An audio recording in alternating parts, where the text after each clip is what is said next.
प्रभो धवलेश्वराय वालालिंगाय नमो नमः।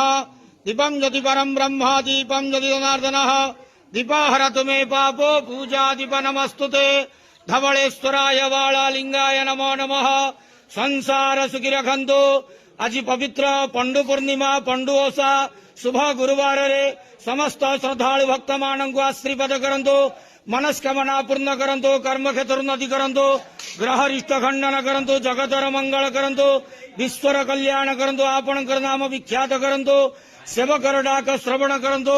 समस्त गुआवसा भक्त मानकर मनस्कामना पूर्ण करंतु। समस्त पंडुओषा व्रतधारी मानकर मनस्कामना पूर्ण करंतु। धवलेश्वराय वालालिंगाय नमो नमः। संसार सुखी रखंतु आनंद केवार हरि बोलो। आज पवित्र पंडु पूर्णिमा पंडु ओषा शुभ गुरुवार रे समस्त श्रद्धालु भक्त मान को आशीर्वाद करंतु आनंद केवार हरि बोलो।